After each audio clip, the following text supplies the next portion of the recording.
Oy, Chen, I'm expecting you to do and perform. Bakit ganito yung stats mo for this month?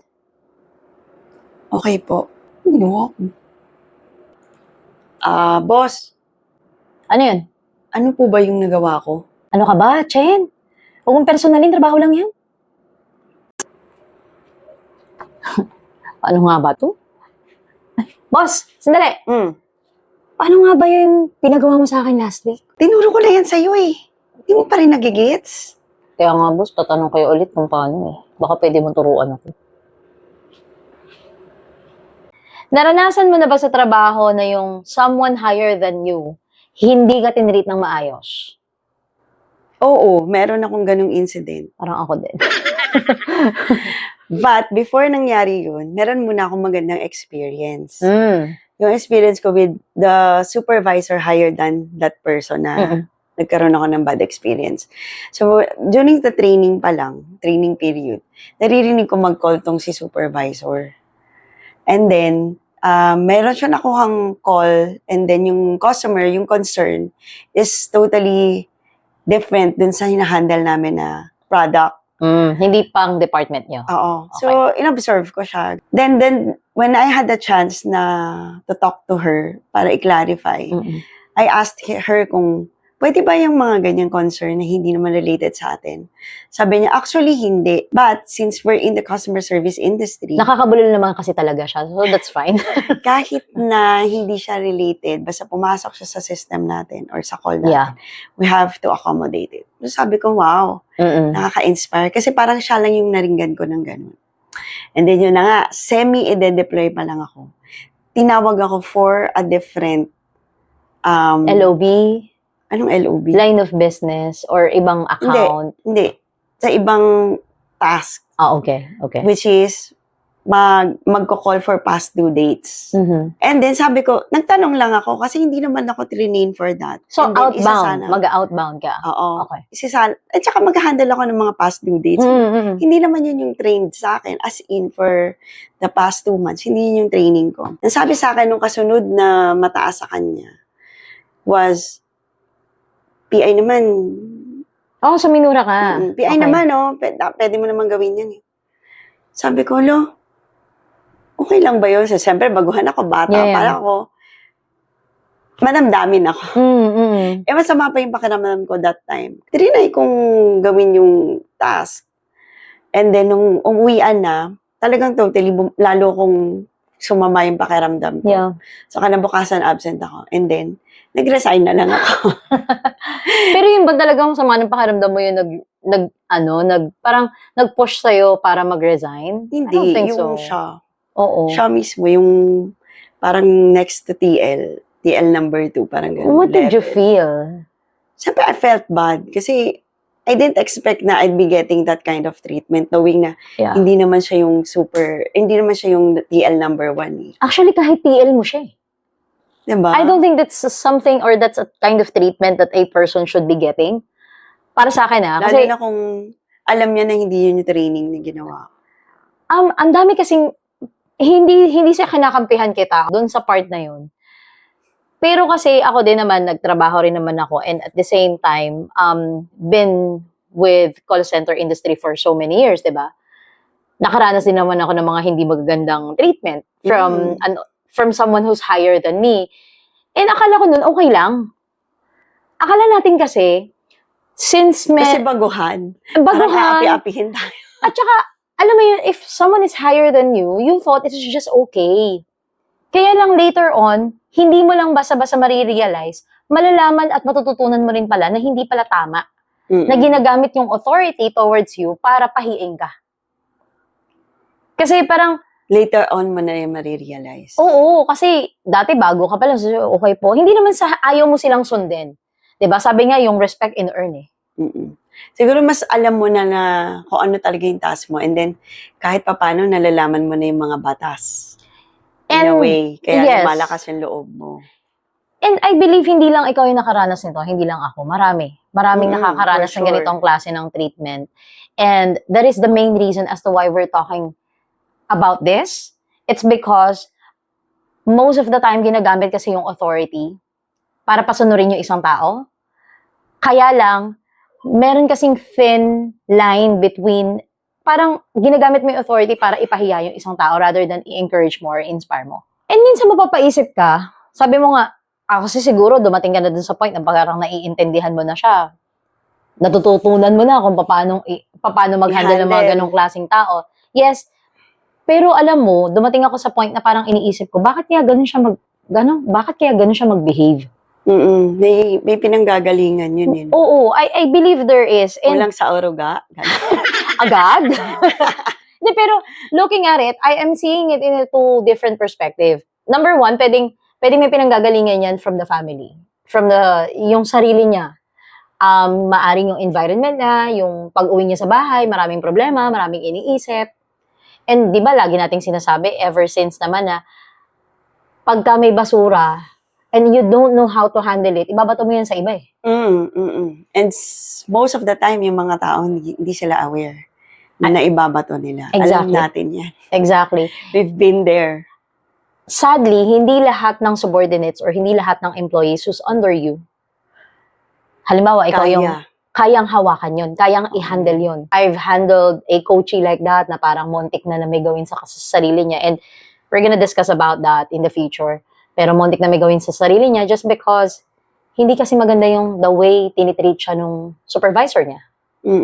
Diba? And ikaw, Chen, on your perspective, kasi diba, you're always looking into human behavior, human programming, per se. So tingin mo, bakit may ganitong klase ng behavior ng isang tao na in authority? Nabigyan lang ba siya ng authority? Tapos hindi niya talaga alam kung paano i-manage? I want to understand. That's possible na may mga instances na wala talaga siyang authority. And then, kapag nabigyan siya ng authority, dito, pumapasok. So parang, I can do this. I can make people, I can make people do things out of fear. Doon nanggagaling yun. Parang kasi binubuli mo. So, parang, most of the time kasi yung tao, lalo na kung baguhan ka pa sa work, talagang you're gonna do everything para sundin yung boss mo. Agree. Pero, most of the time, you're doing it out of fear, not because out of respect the person or you're encouraged sa presence ng tao, but because natatakot ka na baka may gawin ka. At alam mo yan na nabully ka rin. Ako din, nabully din in so many times. And even nga yung mga nasa C-level, nabubuli pa rin eh. Nang mas higher pa sa kanila or co-C level nila, mas senior naman. Yeah. Meron tayong kilala na kapag nagda-drive siya, kahit saan siya ituro ng ways, or ito yung tamang daan, kahit alam niya mas malayo yung gusto niyang daanan at mas shorter yung dadaanan na tinuturo sa kanya nung kasama niya, mas pinipili niya yung daan niya. Dahil siya yung may hawak ng manibela, so siya in power, akong bahala kung saan ko kayo dadalhin. Yeah. Akong bahala kung saan ko gustong dumaan kahit mapahaba pa tayo o mas matraffic tayo. I don't care. As long as I exercise my authority over this situation. Yeah. Nabibigyan sila ng pagkakataon pag wala silang authority sa bahay o sa family nila. Once they're given an authority outside their household or their family, dun na nila nagagamit yung power in a not so helpful way. Yeah. And kung part ka ng company or ng business, nagiging costly yun. Yeah, actually, parang dyan papasok yung word na power tripping. And most of the time, hindi natin naiintindihan why they behave that way. Na parang yun nga, ang lumalabas is, power tripper to. Ano, trip-trip mo lang? Parang gano'n. Diba may kakalala din tayo na hindi naman kataasan yung posisyon niya, pero sanggang dikit niya yung boss, he's going to do whatever he wants. Kahit na sisitahin siya, anuhin yun ng boss na kadikit niya, kakampihan siya, kahit malining ginagawa niya, paulit-ulit. Okay lang. Yun naman, iba yun. Ang pinanggagalingan niyang lakas niya is yung boss ng company. But it's still, that person was given an authority over something.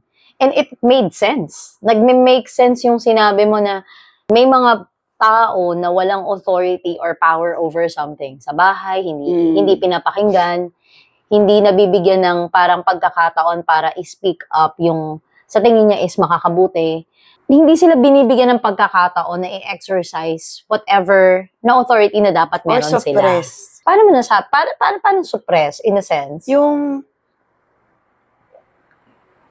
hindi, yun nga, gaya ng sinabi mo, hindi siya nabibigyan ng power ng pagkakataon to exercise her power, or lagi siyang ino-overpower ng kasama niya sa bahay. It could be yung asawa niya, yung partner niya, or even anak niya, di ba? Oo, actually. Pwedeng that ganun. happen. May mga parents na overpower sila ng mga anak nila. Di ba?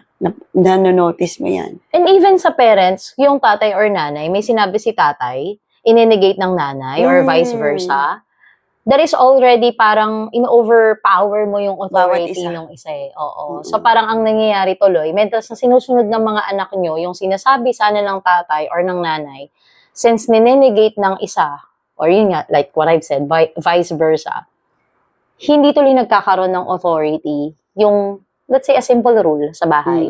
Or nawawalan ng power. Nawawalan, yes. Para sa'yo, ano yung leadership?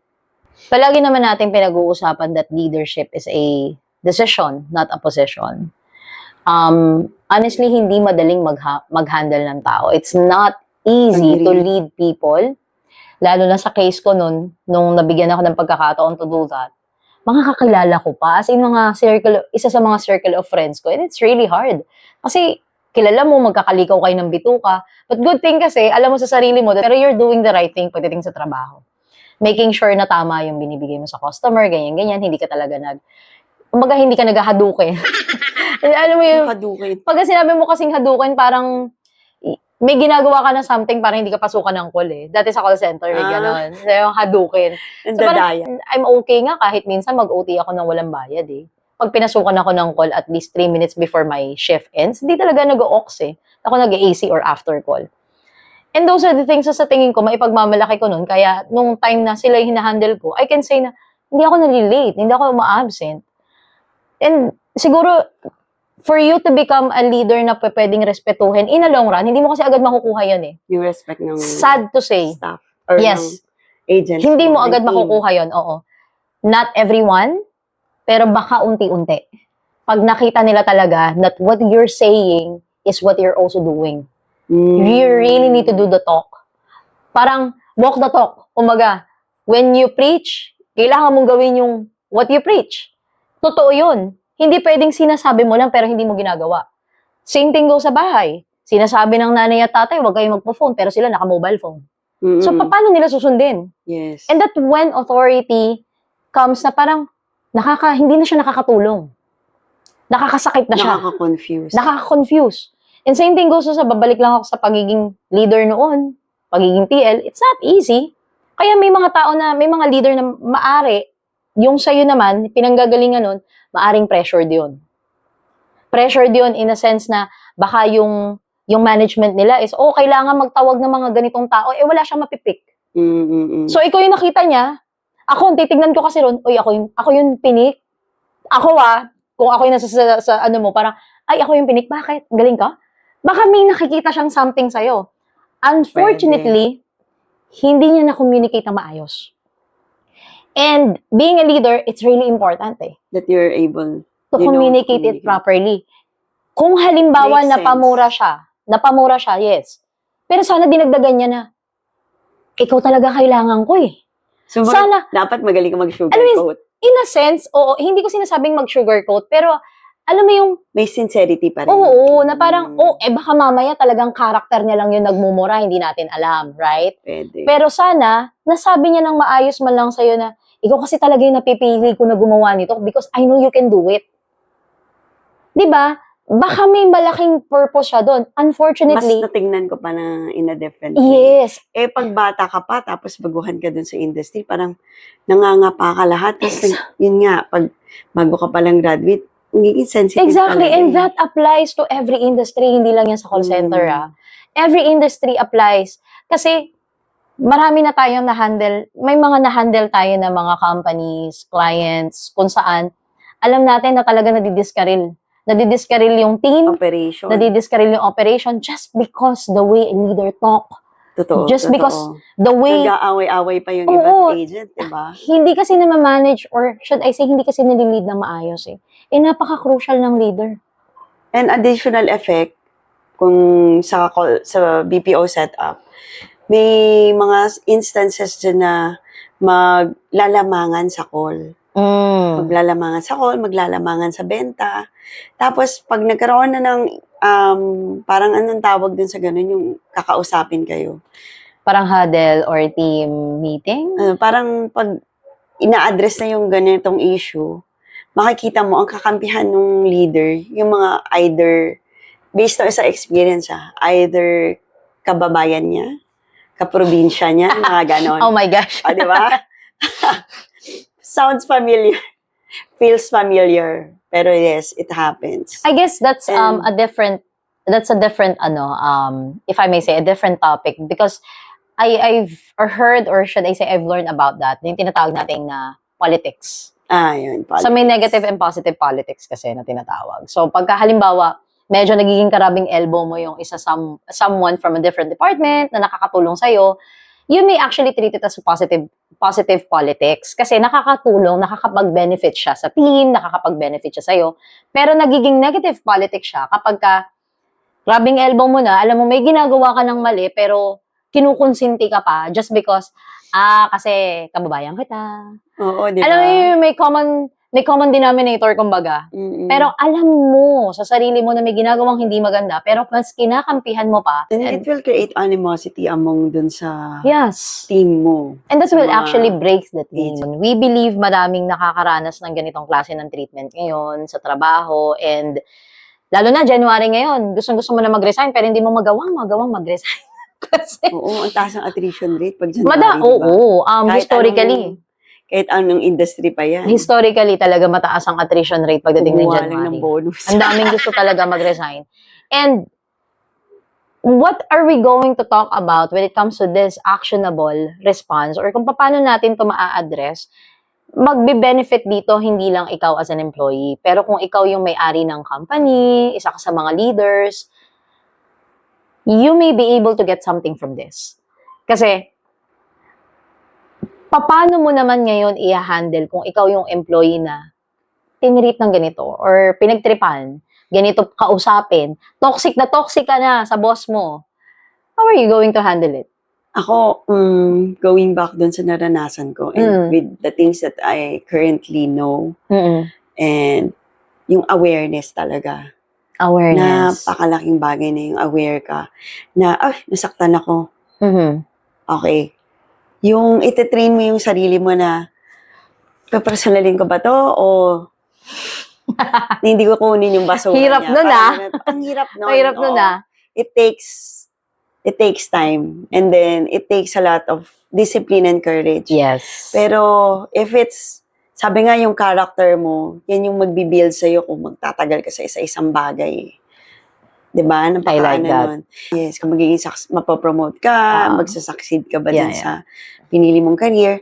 Pero going back, kung nung time na yon tapos ito na ako ngayon, ito na yung alam ko at that time, which is imposible kasi ilang years yun. Siguro wag na lang personalin. Wag pa personalin. Kung kaya mo kausapin, kung kaya lang naman kausapin. Kasi meron tayong takot na baka pag kinausap, tanggalin tayo eh. Diba? Lalo na baguhan pa lang tayo. Pero kung hindi mo naman kayang kausapin, focus on the things that you can control. Which is, wag mong personalin. Use it as an inspiration para patapangin mo yung sarili mo. Oh, I like that. Gusto ko yun eh, parang kung nung bata ako, ganun, naisip ko na to. Kasi naman nung time na yun, malalaman nila yung edad natin. Wala pa talagang sobrang access sa mga YouTube. Tsaka hindi talaga ganun karami yung mga leadership at chuchu noon, di ba? Oo. Yung information na, how are you going to handle? Ngayon, you can talk to AI na ganito, pwede mo siya kausapin and then bibigyan ka niya kung ano yung mga bagay na pwede mong gawin. Pero at the time, wala. Talagang, pero mas maganda pa rin yung personal experience. Yes. Kung ano yung naririnig mo ngayon, magiging honest kami, hindi madali yung pagdadaanan na huwag personalin. It's not easy not to take it personally. But, with training, with discipline, it's worth it. with training and discipline, and sabi mo kanina, awareness. Awareness.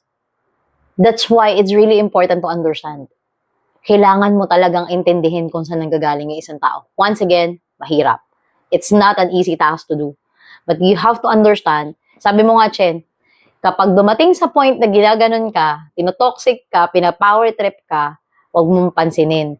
If you are brave enough, which I encourage you to do, we encourage you to do, try mo kausapin.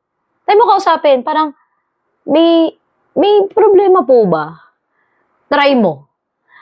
I know it's hard, pero hindi kasi matatapos yung cycle na yan unless someone will be brave enough to face that person and ask, may problema po ba? And I heard this one story, Chen, na parang, nabasa ko to sa isang libro if I can still remember it right. Ganyan yung attitude. Talagang galit, palaging bad trip, may tatanong, hindi matanong ng maayos. Alam mo yun, parang, lagi na lang nakaangil, kumbaga. And then one time, may isang tao na sobrang hindi na natiis, nagtanong, may problema po ba? Baka naman po kasi may nagagawa na po kung di maganda, kaya lang hindi ko po maintindihan. And the reason why that person asked that question, it's because parisay na talaga siya eh.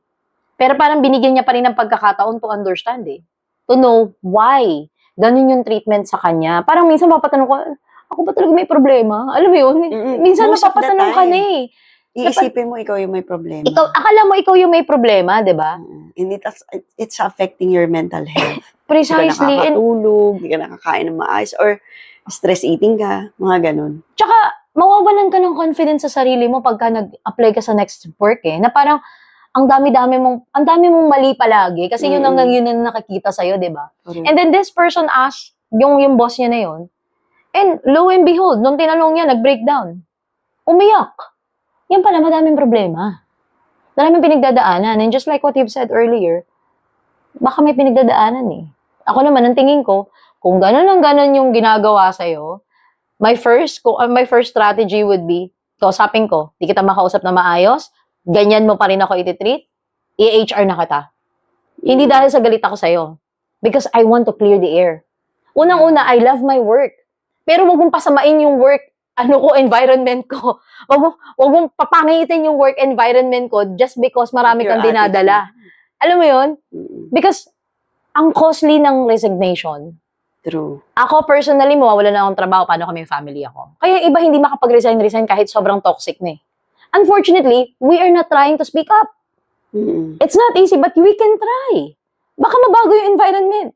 Baka din ikaw, personally, yung character mo, mas lalo Exactly. kang tumapang na. Diba? If the same thing happens to you in the future na umalis ka dun sa company and then you're hired to another company, kaya mo nakausapin eh. Pag may yun ng ganun sa'yo, ng maliit or ng bully sa Exactly. company. Diba? So, and hopefully, the company itself has a space which is safe.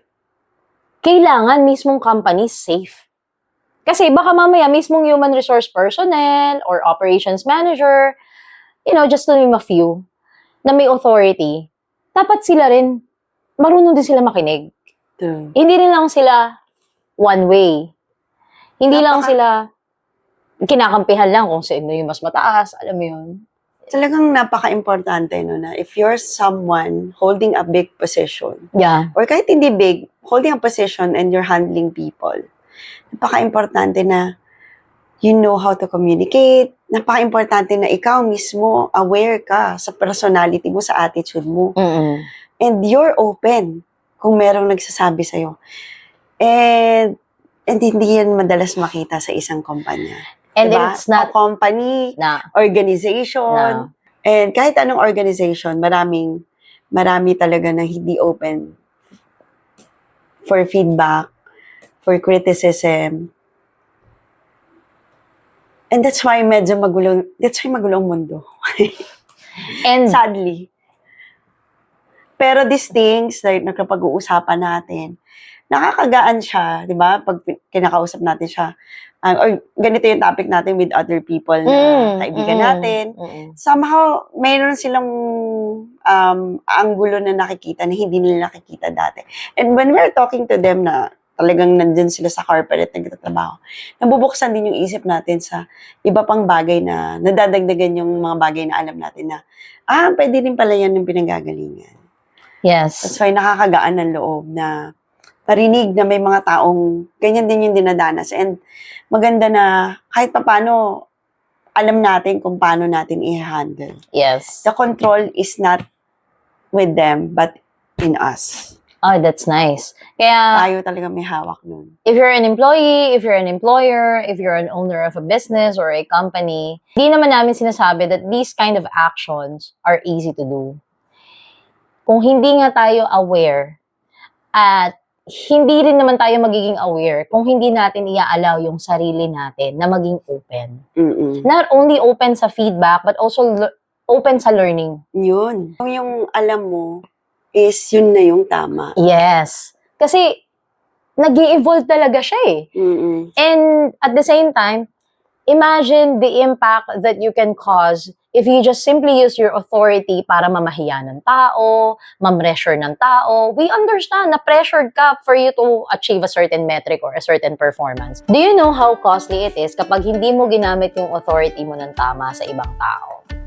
Yes. Hindi lang yung costly na maapektuhan yung company or yung business. Even dun sa sarili mo at dun sa taong gets impacted because of your attitude as someone who's in the position. We're gonna be discussing more of this, mga kanosi.